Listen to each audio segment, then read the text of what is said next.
നമസ്കാരം, ഞാൻ രാധാകൃഷ്ണപുരി. ഞാനിപ്പോൾ ഇവിടെ ബഹാമാസ് എന്ന കൺട്രിയിലെ ശിവാനന്ദ ആശ്രമത്തിലാണ് ഉള്ളത്. സ്വാമിജി ശ്രീ ശിവാനന്ദ സരസ്വതി മഹാരാജ്, അദ്ദേഹത്തിന്റെ സ്മരണാർത്ഥം അദ്ദേഹത്തിന്റെ ശിഷ്യനായ സ്വാമി വിഷ്ണുദേവാനന്ദ സരസ്വതി സ്ഥാപിച്ച ഒരു ആശ്രമമാണ്. ഇവിടെ മാത്രമല്ല, ലോകത്ത് പല സ്ഥലങ്ങളിലും ഈ ശിവാനന്ദ ഓർഗനൈസേഷൻ പ്രവർത്തിക്കുന്നുണ്ട്. ഈ ബഹാമാസ് രാജ്യത്ത് വരുന്നവർ രണ്ട് തരത്തിൽ ആനന്ദം കണ്ടെത്തുന്നതായിട്ട് കാണാൻ പറ്റും. ഒന്ന്, സാധാരണ നമ്മളെ ടൂറിസം ആ ഒരു രീതിയിൽ പ്രവർത്തിക്കുന്ന ഒരുപാട് സങ്കേതങ്ങൾ ഇവിടെയുണ്ട്. ബീച്ച് സൈഡ് ആയതുകൊണ്ട് തന്നെ ഒരുപാട് ടൂറിസ്റ്റുകൾ വന്നു ചേരുന്ന ഒരു സ്ഥലവും കൂടിയാണിത്. പിന്നെ ഈ ആശ്രമം കേന്ദ്രീകരിച്ചുകൊണ്ട് സാധനയിലൂടെയും യോഗയിലൂടെയും വേദാന്തത്തിലൂടെയും ഒക്കെ ആനന്ദം കണ്ടെത്തുന്നവരുമുണ്ട്. അത്രയേറെ ശാന്തമായൊരു അന്തരീക്ഷമാണ് ഈ ആശ്രമത്തിൽ നമുക്ക് അനുഭവിക്കാൻ പറ്റുക. അങ്ങനെ ഈ ഒരു ആശ്രമത്തിൽ വന്ന് സാധന ചെയ്യാനും പൂജകൾ ചെയ്യാനും ഒക്കെ ഭാഗ്യവും കൂടെ ഉണ്ടായി എന്ന് വേണം കരുതാൻ. അങ്ങനെ ഇവിടെ പൂജകളുടെ ഭാഗമായിട്ട് മണ്ഡലം രചിക്കുന്നതൊക്കെ കണ്ടപ്പോൾ ഇവർക്ക് വല്ലാത്തൊരു സന്തോഷമാണ് തോന്നിയത് എന്നാണ് എന്നോട് പങ്കുവച്ചത്. അങ്ങനെ ഇവിടുത്തെ ചീഫ് സ്വാമിജിയായ സ്വാമി ബ്രഹ്മാനന്ദജി എന്നോട് ഒരു ചിത്രം വരച്ചു തരാൻ പറ്റുമോ എന്ന് ചോദിച്ചു. ഒരു മണ്ഡലം വരച്ചു തരാൻ പറ്റുമോ? കാരണം നമുക്ക് മണ്ഡലങ്ങൾ ഇവിടെ സൂക്ഷിച്ചു വെക്കാൻ പറ്റില്ലല്ലോ, അതുകൊണ്ട് ഒരു മണ്ഡലം വരച്ചു തരണമെന്ന് എന്നോട് ആവശ്യപ്പെട്ടു. കാരണം ഞാൻ അങ്ങനെ വരച്ച് ശീലിച്ചിട്ടില്ല. അതായത് ക്യാൻവാസിലോ ബോർഡിലോ ഒന്നും എനിക്ക് വരച്ചത്ര പരിചയമില്ല. എന്നാലും നോക്കാം എന്ന് മാത്രമേ ഞാൻ പറഞ്ഞു. അങ്ങനെ എനിക്ക് എൻ്റെ സാധന വേളയിൽ സൗന്ദര്യലഹരി ജപിക്കുന്ന സമയത്ത് 38ാമത്തെ ശ്ലോകം ചൊല്ലുമ്പോൾ പെട്ടെന്നൊരു ചിത്രം മനസ്സിലേക്ക് ഓടി വന്നു. ആ ചിത്രം ഞാൻ മുന്നേ കണ്ട് മറന്ന ഒരു ചിത്രമാണ്. എൻ്റെ വളരെ അടുത്ത സുഹൃത്തായ വിനീത് പട്ടേരി, കക്കാട് വിനീത് പട്ടേരി, അദ്ദേഹം വരച്ച ഒരു ചിത്രമായിരുന്നു. ഒരു ശ്രീചക്രത്തിന്റെ ചിത്രം. അദ്ദേഹം ആ ചിത്രം വരച്ചത് ശ്രീ രമണ മഹർഷി പെയിന്റ് ചെയ്ത ഒരു ശ്രീചക്രം ഉണ്ട്. അദ്ദേഹം ചെയ്തു എന്ന് വിശ്വസിക്കപ്പെടുന്ന ഒരു ശ്രീചക്രം. ആ ഒരു ചിത്രം നടുവിലെ ത്രികോണങ്ങൾ ആ ഒരു താമരയിൽ സ്ഥിതി ചെയ്യുന്ന പോലെയാണ് ആ ഒരു ചിത്രം നമുക്ക് കാണാൻ പറ്റുക. അത് വളരെ മനോഹരമായ ഒരു ഭാവനയായിട്ടാണ് തോന്നിയത്. അപ്പൊ ആ ഒരു വിനീതൻ വരച്ച ആ ഒരു ചിത്രമാണ് എനിക്ക് പെട്ടെന്ന് മനസ്സിലേക്ക് ഓടിയത്. അപ്പൊ അങ്ങനെ എനിക്കത് വരച്ചാലോ എന്ന് തോന്നി. സ്വാമിജി പറയുകയും ചെയ്തു, എന്തോ എനിക്കത് വരച്ചാലോ എന്ന് തോന്നി. അപ്പൊ അങ്ങനെ പെയിന്റുകളും കാര്യങ്ങളൊക്കെ സംഘടിപ്പിച്ചു വരയ്ക്കാൻ തുടങ്ങിയതാണ് ഈ ഒരു ചിത്രം. ഏകദേശം പൂർത്തിയായി എന്ന് വിചാരിക്കുന്നു.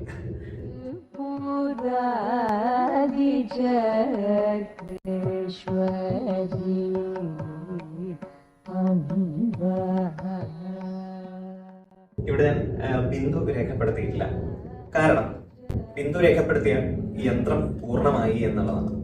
പൂർണ്ണമായും ഒരു യന്ത്രം എന്നുള്ള രീതിയിലല്ല ഞാൻ ഇത് ചെയ്തത്. അതുകൊണ്ട് തന്നെ ഞാൻ ബിന്ദു അവിടെ രേഖപ്പെടുത്തിയിട്ടില്ല. അത് രേഖപ്പെടുത്താതെയാണ് ഞാൻ വെക്കാൻ ഉദ്ദേശിക്കുന്നത്. സൗന്ദര്യലഹരിയിലെ ശ്ലോകം ഇങ്ങനെയാണ്: സമുന്മീല സംവിത് കമല മകരന്തൈകരസികം ഭജേ ഹംസദ്വന്ദ്വം കിമപി മഹതാം മാനസചരം യദാലാപാദഷ്ടാദശ ഗുണിത വിദ്യാവിരണതേ യദാദത്തേ ദോഷാത് ഗുണമഖിലമഭ്യസ്പയ ഇവ. ഈ ഒരു ശ്ലോകം ആചാര്യസ്വാമികൾ രചിച്ചത് അനാഹത ചക്രത്തെ പ്രതിനിധീകരിച്ചുകൊണ്ടാണ് എന്ന് നമുക്ക് വിശ്വസിക്കാം. കാരണം ഷഡ്ചക്രങ്ങളെയും പറയുന്ന ഒരു ശ്ലോകത്തിന്റെ ഇടയ്ക്ക് വരുന്നതാണ് 38ാമത്തെ ശ്ലോകം. ഈ ഒരു ശ്ലോകം ആചാര്യസ്വാമികളുടെ ആ ഭാവനയെ ഊട്ടി ഉറപ്പിക്കുന്ന ഒരു ശ്ലോകവും കൂടിയാണിത്. സമുന്മീല സംവിത് കമല മകരന്തൈകരസികം. നമ്മുടെ അനാഹത ചക്രം സ്ഥിതി ചെയ്യുന്നത് ഹൃദയസ്ഥാനത്താണ്. ആ ഹൃദയത്തെ അദ്ദേഹം ഒരു താമരയായിട്ട്, ഉന്മീല സംവിത്, വിരിഞ്ഞ ഒരു താമരയായിട്ട് ആണ് കണക്കാക്കുന്നത്. ആ വിരിഞ്ഞൊരു താമരയിൽ മനസ്സ് സ്ഥിതി ചെയ്യുന്നുവെന്നും ആ മനസ്സിൽ ജ്ഞാനത്തിന്റെ അമൃതത്തിൽ 2 ഹംസങ്ങൾ നീന്തി തുടിക്കുന്നു എന്നും ഒക്കെയാണ് ഒരു ഭാവനാജനകമായിട്ടുള്ള ഒരു ശ്ലോകമാണ്. ഈ ഹൃദയസ്ഥാനത്തെ അല്ലെങ്കിൽ ഹൃദയത്തെ പത്മമായിട്ട് അല്ലെങ്കിൽ താമരയായിട്ട് കാണുന്ന ഒരുപാട് ശ്ലോകങ്ങളും ഒരുപാട് സങ്കല്പങ്ങളും നമുക്ക് ഈ ഹൈന്ദവ സംസ്കാരത്തിൽ കാണാൻ പറ്റും. തന്ത്രങ്ങളിലും ആഗമങ്ങളിലും ഒക്കെ താമരയെ വളരെയേറെ പ്രാധാന്യത്തോടെയാണ് ചിത്രീകരിച്ചിട്ടുള്ളത്. സഹസ്രനാമത്തില് ഹൃദയസ്ഥാരികി പ്രഖ്യാ ത്രികോണാന്തര ദീപിക എന്ന ലളിതാ സഹസ്രനാമത്തിൽ സർവസ്യ ചാഹം ഹൃദി സന്നിവിഷ്ട മത്തസ്മൃത ജ്ഞാനമപോഹനം ച എന്ന് ഭഗവത്ഗീതയിൽ ഭഗവാൻ പറയുന്നു. ഈ സർവചരാചരങ്ങളുടെയും ഹൃദയസ്ഥാനത്ത് ഞാൻ ഇരിക്കുന്നു എന്നാണ് ഭഗവാൻ പറയുന്നത്. ഹൃദയസ്ഥാനം വളരെ പ്രധാനപ്പെട്ട ഒരു സ്ഥാനമാണ്.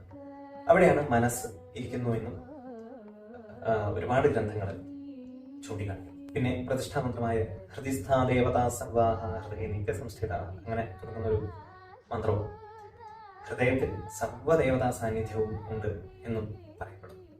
ശ്രീചക്രപൂജയുടെ പര്യവസാനത്തിൽ ഭഗവതിയോട് ഒരു പ്രാർത്ഥന ചൊല്ലുന്നുണ്ട്. ഹൃത് പത്മകർണികാമധ്യേ ശിവേന സഹ ശങ്കരി പ്രവിശത്വം മഹാദേവി സർവൈ ആവരണൈ സഹ. എല്ലാ ആവരണത്തോടുകൂടി ശിവനോടും കൂടി ആ ശിവശക്തി ചൈതന്യം എൻ്റെ ഹൃത് പത്മകർണികാമധ്യേ ഹൃദയസ്ഥാനത്ത്, ആ കർണിക ഹൃദയസ്ഥാനത്തെ പത്മമായിരിക്കുന്ന ആ പത്മത്തിന്റെ കർണികയിൽ വന്ന് കുടികൊണ്ടാലും തിരിച്ച് വന്ന് കുടികൊണ്ടാലും എന്നുള്ള ആ ഒരു പ്രാർത്ഥന വളരെ മനോഹരമായ ഭാവനാജനകമായ ഒരു പ്രാർത്ഥനയാണ്. ആ ഒരു ഭാവനയിൽ തന്നെ ആയിരിക്കാം ഇങ്ങനെ ഒരു ചിത്രം അദ്ദേഹം ശ്രീ രമണ മഹർഷിയുടെ മനസ്സിൽ തോന്നിയതും അത് പുറത്തേക്ക് വന്നതും. കാരണം ഭാവനയാണ് സർവ്വതിനും ആധാരം എന്ന് പറയുന്നത്. സുഖത്തെ നമ്മൾ അനുഭവിക്കണം എന്നുണ്ടെങ്കിൽ ഭാവന കൂടിയേ തീരൂ എന്നതാണ് ഭഗവാൻ ഭഗവത്ഗീതയിൽ പറയുന്നത്. നാസ്തി ബുദ്ധിരയുക്തസ്യ ന ചായുക്തസ്യ ഭാവന ന ച ഭാവയത ശാന്തി അശാന്തസ്യ കുതഃ സുഖം എന്നാണ് ഭഗവാൻ ചോദിക്കുന്നത്. അയുക്തമായിരിക്കുന്ന മനസ്സിന് ബുദ്ധി പ്രവർത്തിപ്പിക്കാൻ പറ്റില്ല എന്ന്. അതായത് അയുക്തം എന്നാൽ ഉറച്ചു നിൽക്കാത്ത മനസ്സ്. മനസ്സ് അങ്ങോട്ടും ഇങ്ങോട്ടും ചാടി കളിക്കുമ്പോൾ നമുക്ക് ബുദ്ധി ശരിയായി പ്രവർത്തിപ്പിക്കാൻ പറ്റില്ല. ആ ബുദ്ധി ശരിയായി പ്രവർത്തിപ്പിച്ചില്ലെങ്കിൽ ഭാവന ഉണ്ടാവില്ല എന്നും, ആ ഭാവനയില്ലെങ്കിൽ ശാന്തി ഉണ്ടാവില്ല എന്നും. ഭാവനയിലൂടെയാണ് നമ്മൾ ശാന്തിയെ കൈവരിക്കുന്നത്. ശാന്തി, സമാധാനം, മനസ്സിന്റെ ആ സന്തുലിതാവസ്ഥ നമ്മൾ ഭാവനയിലൂടെയാണ് ആർജിച്ചെടുക്കേണ്ടതെന്നും. ആ ശാന്തതയില്ലെങ്കിൽ എവിടെയാണ് സുഖം എന്നാണ് ഭഗവാൻ ചോദിക്കുന്നത്. അങ്ങനെ ഭാവനാജനകമായിട്ട് നമ്മൾ ഈ ലോകത്തെ കണ്ടാൽ മാത്രമേ ശാന്തിയും സമാധാനവും ലഭിക്കുള്ളൂ എന്നും നമുക്ക് ഈ ചിത്രം കൊണ്ട് മനസ്സിലാക്കാൻ പറ്റും. അങ്ങനെ എല്ലാവർക്കും സുഖവും ശാന്തിയും സമാധാനവും ഉണ്ടാവട്ടെ എന്ന് പ്രാർത്ഥിച്ചുകൊണ്ട് ഈ വീഡിയോ പര്യവസാനിപ്പിക്കുന്നു. ലോകാ സമസ്ത സുഖിനോ ഭവന്തു. നമസ്കാരം.